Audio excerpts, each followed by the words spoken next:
ሰላም የታላቁ ክለብ የማንቸስተር ዩናይትድ ደጋፊዎች በዛሬ ቪዲዮ እንግዲህ ማንቸስተር ዩናይትድ ከዌስትሃም በዛሬው ዕለት የሚያደርጉትን ጨዋታ አስመልክተን አንዳንድ ቁም ነገር ሐሳቦችን የምናወራ ይሆናል። ይሄ እንግዲህ ከጨዋታ በፊት ቅድመ ጨዋታ ትንበያ ነው። በዚህ ቪዲዮ ቋሚ አሰላለፍ ውስጥ ይገባሉ እንላቸውን ግምታዊ አሰላለፍ እናስቀምጣለን። ማንቸስተር ዩናይትድ በዚህ ጨዋታ ምን አይነት ውጤት ያስመዘግባል የሚለውንም በመጨረሻ ላይ የምናይ ይሆናል ማለት ነው። እንግዲህ በዛሬው ዕለት ማንቸስተር ዩናይትድ ከዌስትሃም ጋር በኦልድ ትራፎርድ ያደርጋል። በዚህ ጨዋታ ለውጥ ማየት እንፈልጋለን። የማንቸስተር ዩናይትድ ደጋፊዎች ሰልችቶናል። እውነቱን ለመናገር ከውድቀት ላይ ውድቀት በጣም ተደራርበውብናል፣ ሰልችቶናል። ሩበን አሞሪም ደግሞ በአቋሙና በግትርነቱ ጸንቶ እንደቆመ ነው። ይሄ ነገር ጥሩ ጎን ያለው የምንደግፈው ነገር ቢሆንም ግን ለውጦችን ሊያደርግ ይገባል ባይነን። እንግዲህ ዋናው ማየት የሚገባን እንግዲህ ሜኑ እና ኮቢ ሜኑን እና የማንቸስተር ዩናይትድ ሚድፊልደር ማየት አለብን። ኮቢ ሜኑ እንግዲህ በአሞሪም ችላ ከተባሉና ፊት ከተነፈጋቸው ተጫዋቾች አንዱ ነው።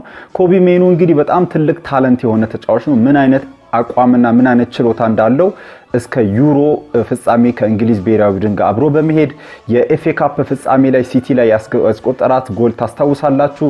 እነዛና የመሳሰሉ ታምራዊ ስራዎችን በመስራት ምርጥ ታለንት መሆኑን አሳይቷል።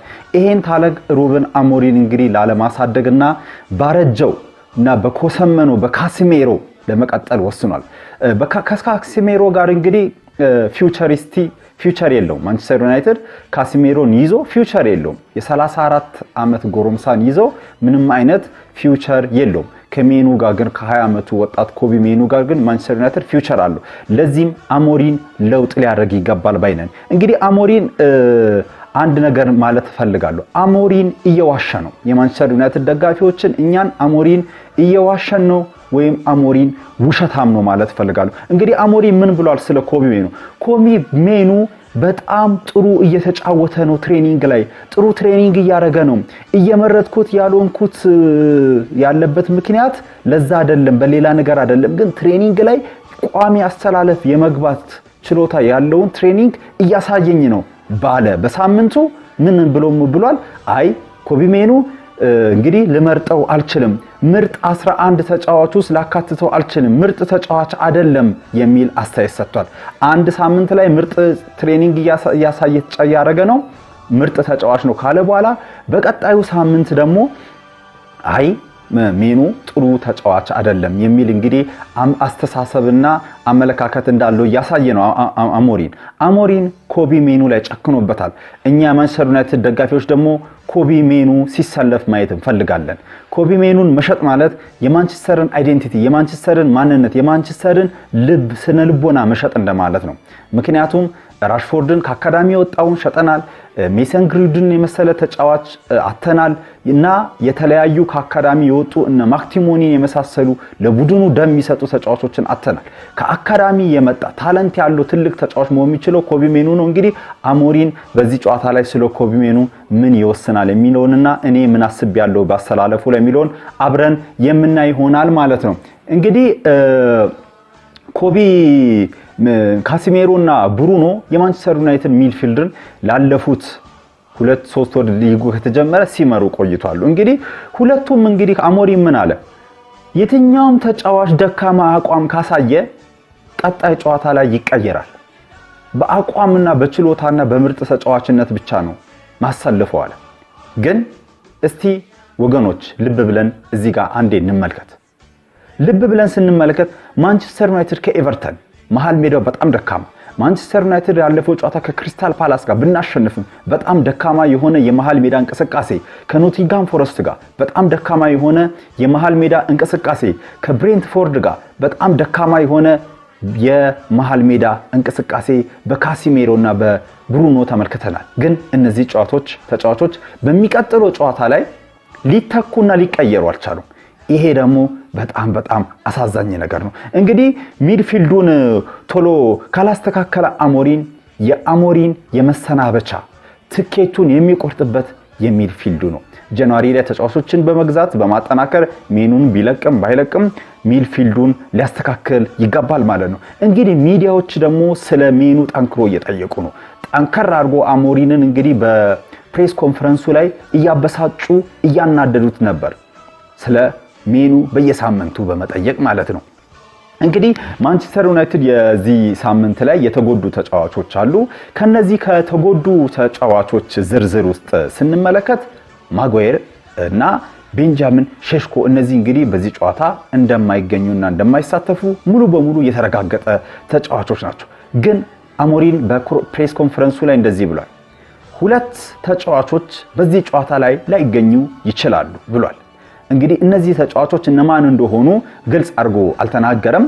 እንግዲህ ብዙ መላምቶች እየተሰጡ ነው። እኔ ግን በኔ መላምት 2 ተጫዋቾችን ጠርጥሬያለሁ። አንደኛ ሜሰን ማውንት በዚህ ጨዋታ ላይ በጉዳት አይሳለፍም ብዬ ስገምት፣ ሁለተኛ ደግሞ ብሩኖ ፈርናንዴዝ ይሆናል ብያለሁ። ብሩኖ ፈርናንዴዝ የማይሆን ከሆነ ካሲሜሮ የመሆን እድሉ ሰፊ ነው። ግን ብሩኖ ፈርናንዴዝ ምክንያቱም ሜሰን ማውንትን ያልኩበት ምክንያት ሜሰን ማውንት ሁሌም ቶሎ የሚጎዳ ተጫዋች በመሆኑና የዚህ አይነት ፕሮፋይል ያለው ተጫዋች በመሆኑ ሜሰን ማውንት ይሆናል ብዬ፣ ብሩኖ ግን ባለፈው ሳምንት ከጨዋታው መጠናቀቂያ አካባቢ ትንሽ የጉዳት ብጤ ያጋጠመው ስለነበረ እሱ ይሆናል የሚል ሐሳብ አለኝ። ግን እናንተስ ማን ይሆናል ብላችሁ ታስባላችሁ? እናንተ የምታስቡት እከሌ ተጎ ከነዚህ 2 ተጫዋቾች እንትና ናቸው የምትሉት ካለ በኮሜንት ሰክሽን ላይ የገባችሁ አሳውቁኝ ማለት ነው። ብሩኖ እንዲጎዳ እፈልጋለሁ። እኔ በዚህ ጨዋታ ብሩኖ ተጎድቶ ቢያንስ ብሩኖ ለ3 ወይ ለ4 ጨዋታዎች ተጎድቶ ከቡድኑ እንዲወጣና በሱ ቦታ ሌላ ተጫዋቾች እድል እንዲሰጣቸው ወይ ኡጋርቴ ወይ ሜኑ እድል አግኝቶ በዛ ቦታ ላይ ተጫውቶ እስቲ ቡድኑ ያለ ብሩኖ ምን አይነት እንቅስቃሴ ያሳያል የሚለውን ማየት። እንደውም ትዝ የሚላችሁ ከሆነ የሆነ ሰዓት ላይ በአርሰናል ቤት ኦዲጋርድ በተጎዳበት ጊዜ ቡድኑ ምን ያክል እንደተንኮታኮተ ተመልክተናል የዛሬ ዓመት። እና በዛ ጊዜ ላይ አርቴታ ምንድን ያደረገው ክረምት ላይ አቅዶ እንደ ኢዜ አይነት ምርጥ ቦታውን መሸፈን የሚችል ተጫዋች አምጥቷል። ለዚህ እኛ ማንቸስተር ዩናይትዶችም ብሩኖ ከቡድኑ ራቅ ብሎ ወጥቶ ልናይ ይገባል። በዚህ ምክንያት እኔ ብሩኖ እንዲጎዳ እና 3 ወይ 4 ጨዋታዎችን ከጨዋታ እንዲርቅ እፈልጋለሁ። እንግዲህ በዚህ ጨዋታ ትልቁ አንዱ ደግሞ አነጋጋሪ የሆነው ነገር ምንድነው? ሉክ ሾው ቨርስ ሊሳንድሮ ማርቲኔዝ ነው። እንግዲህ ሉክ ሾው ከማርቲኔዝ ጋር ፉክክር ውስጥ ገብተዋል። ማርቲኔዝ ሊቻ ዘቡቸር ተመልሷል። ሉክ ሾው ፍሎፕ ምንድን የሚባለው ኢንጁሪ ፍሎፕ የጉዳት አመፀኛው ጉዳተኛ እንበለው። ይሄ አመፀኛ የሆነ ጉዳተኛ ተጫዋች የእንግሊዝ ብሔራዊ ቡድን የብሔራዊ ቡድን ውድድሮች ሲኖሩ ጤነኛ ይሆናል። አሁን ዓለም ዋንጫ ስላለ ሉክ ሾው ጤነኛ ሆኖ እየተጫወተ ነው። ሉክ ሾው ዩሮ ካለ ጤነኛ ነው። ሉክ ሾው የብሔራዊ ቡድን ውድድር ትልቅ ቶርናመንት ካለ ጤነኛ ነው። ግን ሉክ ሾው ለማንቸስተር ዩናይትድ አስፈላጊ ሳለ አይገኝም። ሉክ ሾው ፈርስት ሃፍ ሌላ ተጫዋች ነው፣ ሰከንድ ሃፍ ሌላ ተጫዋች ነው። ከሉክ ሾው ጋር ልንለያይ ይገባል። እንግዲህ የግራውን ቦታ ማን ይዛል? ማን ከሁለቱ የተሻለ ነው? አሞሪን ሉክ ሾውን እያስበለጠ ይገኛል። አሞሪን ምን ብሏል? ሉክ ሾው ዊንግ ባክ ሆኖ መጫወት ይችላል ብሎ አሞካሽቶታል በፕሬስ ኮንፈረንሱ ላይ። በዚህ በተጨማሪ ደግሞ ከሊሳንድሮ ማርቲኔዝ ጋር መፎካከር የሚችላል የተሻለ ተጫዋች ነው። ሉክ ሾው ወርልድ ክላስ የሆነ ሰንተር ባክ ነው ብሏል። በጣም የሚገርም እኮ ነው። እኔ ሉክ ሾው በዊንገርነት ሲጫወት በክንፍ ተጫዋችነት ሲጫወት በጣም ጥሩ ተጫዋች እንደነበረ እናስታውሳለን። ግን ወርልድ ክላስ የሆነ ተጫዋች ነው። በአሞሪን ትንተና መሰረት እንግዲህ ወርልድ ክላስ ነው ብሏል። ወርልድ ክላስ ማለት እንግዲህ በዚህ ሰዓት ላይ ምርጥ የሚባሉት የፕሪሚየር ሊግ የመሃል ሜዳ ተጣማሪዎች የአርሰናል ተከላካዮች አሉ፣ በእነሱ ደረጃ ነው እያለ ነው ማለት ነው። እኔ አይመስለኝም። እናንተስ የሚመስላችሁን እስቲ አጋሩኝ በኮመንት ላይ።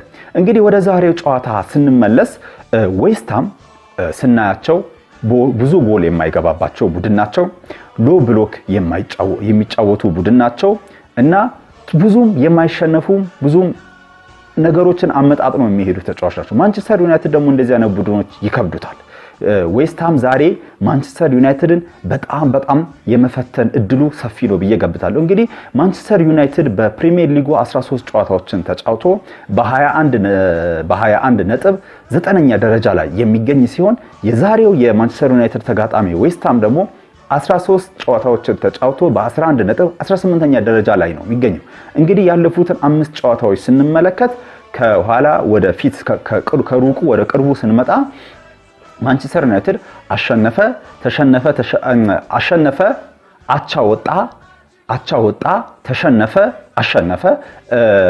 ዌስትሃሞች ደግሞ ተሸነፉ፣ አሸነፉ፣ አቻ ወጡ። የመጨረሻውን ደግሞ ተሸንፎ ነው ወደዚህ ጨዋታ እንግዲህ ማንቸስተር ዩናይትድ አሸንፎ ሲሆን የሚመጣው ዌስትሃሞች ደግሞ ተሸንፎ ነው የሚመጡት። እንግዲህ ይሄን ጨዋታ ማንቸስተር ዩናይትድ ካሸነፈ ቀጥታ ወደ ቶፕ 4 ፉክክር ይገባል ማለት ነው። ማንቸስተር ዩናይትድ ታላቁ ክለባችን ቀጥታ ወደ ቶፕ 4 ይገባል።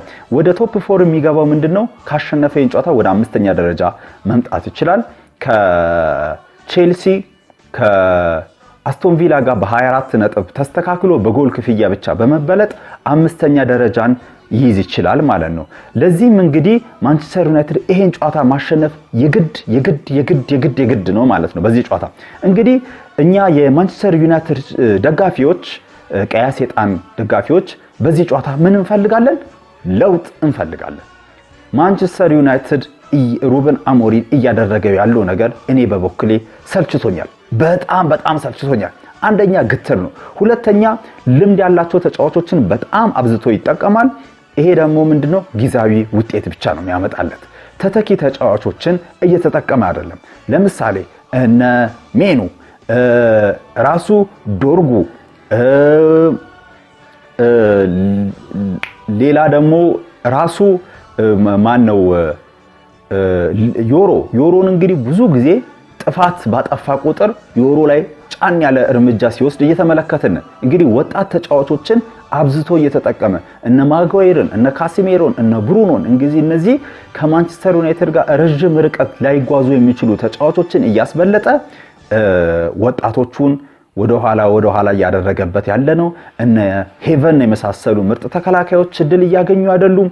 ለዚህ አሞሪም ከዚህ ነገር ወጥቶ ቢያንስ ቡድኑን በመቀላቀልና ወጣቶቹን እድል እንዲያገኙ በማድረግ ለውጥ ሊያሳየን ይፈልጋል። እኛም በዚህ ጨዋታ ለውጥ እንፈልጋለን። እንግዲህ ወደ አሰላለፉ ስንገባ በኔ የግምታዊ አሰላለፍ ይሄን ይመስላል። እንግዲህ የማንቸስተር ዩናይትድ ወይም ይሄን ይመስላል ግምታዊ አሰላለፌ ያወጣሁት። ይሄ የኔ አሰላለፍ ነው። ሩበን አሞሪም ግን የሚያደርገውንም በዛው ነግራቻለሁ። በረኛ ቦታ ላይ የማያጠራጥር ነው። ሴኒ ሌመንስ እንደሚሰለፍና ቋሚ ሆኖ እንደሚገባ ይሄ የማያጠራጥር ነው። እንግዲህ ስንመለከት እንግዲህ ማንቸስተር በ3-4-3 ነው የሚሰለፈው። በ3-4-3 እንግዲህ ከሶስቱ ተከላካዮች እኔ ዮሮ፣ ዲሊትና ሉክ ሾው ቢሆኑ እመርጣለሁ። ሉክ ሾው ላይ ቅድም በወርድበትም ግን ማዝራዊ እዛ ቦታ ላይ የማሰለፍ ፍላጎት አለኝ። በሉክ ሾው ቦታ ላይ ማዝራዊን የማሰለፍ ፍላጎቱን ቢኖረኝ ማዝራዊ ገና ግን ወደ ፊትነሱ መጥቷል ብዬ አላሰብም። ማርቲኔዝም በዛው ልክ ወደ ፊትነሱ መጥቷል ብዬ አላሰብም።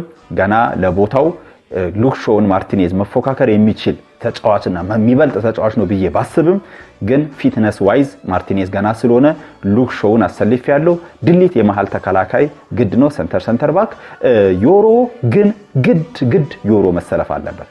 ግን አሞሪም እዛ ቦታ ላይ ማዝራዊን እንደሚያሰልፍ 100% እርግጠኛ ነኝ። እኔ ግን ዮሮ፣ ምክንያቱም ዮሮ ከዚህ በፊትም ብሩኖ አንተ ጥፋት ነው ብሎ ሁለት ጨዋታ ላይ ተከታታይ እንዳይሰለፍ ተደርጓል። በቀደምም በስህተት ተሳስቶ ፔናልቲ ክሪስታል ፓላሶች በማግኘታቸው ዮሮ ተቀይሮ ወጥቶ ነበር። ሲናደድ ሲበሳጭ ነበር። በዚህ ጨዋታም አሞሪም እድል ይሰጣል ብዬ አላስብም። ግን ዮሮን እድል ሊሰጠውና ኮንፊደንሱን እድል በመስጠት መገንባት አለበት ብዬ አስባለሁ። እንግዲህ መሃል ሜዳ ላይ ሜኑና ኡጋርቴ ግድ መምጣት አለባቸው። እንደውም ፕሪሲዝን ላይ ትዝ የሚላችሁ ከሆነ ሜኑና ኡጋርቴ መጀመሪያ አብሮ በተሰለፉበት የፕሪሲዝን ጨዋታ ላይ ምርጥ አቋም አሳይቶ ነበሩ። ከዛ በኋላ ዲክላይን ሲያደርጉ አሞሪም ወዲያው ቀየረው ማለት ነው። እነዚህ ልጆች እድል ቢሰጣቸው ጥሩ ነገር ሊያሳያሉ ብዬ አስባለሁ። ግን ሩበን አሞሪም በመሃል ሜዳ ብሩኖ ጤነኛ የሚሆን ከሆነ ብሩኖና ካሲሜሮን የሚጠቀም ይሆናል። ብሩኖ ግን ጤነኛ የማይሆን ከሆነ ካሲሜሮንና ሌላ ሰውን ይጠቀማል እንጂ ኡጋርቴንም ሜኑንም ይጠቀማል ብዬ አላስብም። ወይም ማውንትን ወደ ኋላ ስቦ ማውንት ጤነኛ ከሆነ ይጠቀማል እንጂ አይጠቀምም ብዬ ነው አስበው። በእኔ ግምት ግን ሜኑና ኡጋርቴ መግባት አለባቸው እላለሁ። በዊንግ ባክነት እንግዲህ አማድና ዶርጉ ቢገቡ የኔ ምርጫ ነው። ግን አማድ ግድ ነው ይገባል። በአሞሪም ምርጫም አማድ ነው የሚሆነው። ዶርጉን ግን እንደማያስገባው 100% እርግጠኛ ነኝ። የኔ ምርጫ ቢሆንም ዳሎትን ያስገባዋል። ዘመዱ ስለሆነ ዳሎትን ጥሎ የሚገባ አይመስለኝም። እንግዲህ ፍራስትሬት እያደረግን ነው በዚህ ሰዓት የማንቸስተር ዩናይትድ ደጋፊዎች የምንገኘው። በኔ ምርጫ ብሩኖ ጤነኛ የሚሆን ከሆነ 10 ቁጥር ላይ ብሩኖና ኩኛን ማስገባት አለበት ብዬ ጠብቃለሁ። ኤምቤሞን ደግሞ በአጥቂነት ቢያስገባ መርጣለሁ። ግን አሞሪን ብሩኖን 10 ቁጥር እንደማያሰልፍ የታወቀ ነው። ማውንትና ኩኛን አርጎ ወይም ማውንትንና ኤምቤሞን አርጎ ወይ ዘርክሲን ሊያደርግ ይችላል ፍለፊት ላይ ወይም እዛ ቦታ ላይ ኩኛንና ኤምቤሞን አርጎ ፍለፊት ላይ ዘርክሲን ሊያደርግ ይችላል።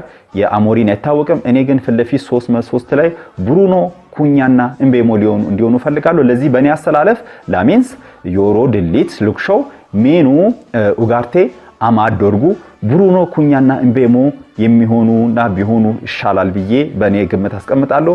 የአሞሪን ግምትን ከዚህ የተለየ እንደሚሆን እርግጠኛ ነኝ። እንግዲህ በመጨረሻ ማንቸስተር ዩናይትድ በዛሬው ጨዋታ ስለስንት ያሸንፋል ብለህ ትገምታለህ ካላችሁኝ በዛሬው ጨዋታ ማንቸስተር ዩናይትድ በምንም መንገድ ማሸነፍ ግድ በምንም መንገድ ይሄን ጨዋታ አሸንፎ ውጤት ይዞ መውጣት አለበት። ግን እንዴት ይሆናል የሚለው አላቅም። እንግዲህ ማንቸስተር ዩናይትድ ደጋፊዎች ነን እኛ ቀይ ሰይጣኖች ነን፣ ተስፋ አንቆርጥም። ማንቸስተር ዩናይትድ 3 ዌስትሃም 1 ያልቃል ብዬ አስባለሁ። በዚህ ጨዋታም እንግዲህ ኩኛ ጎል ያስቆጥራል፣ ኤምቤሞ ጎል ያስቆጥራል፣ ድሊት ጎል ያስቆጥራል ብዬ ግምቴን አስቀምጣለሁ። ስለተከታተላችሁን አመሰግናለሁ። እኔ ሐዋርያው ነበርኩ፣ ታማኝ የማንቸስተር ዩናይትድ ደጋፊ። ባይ ግሎሪ ዩናይትድ ግሎሪ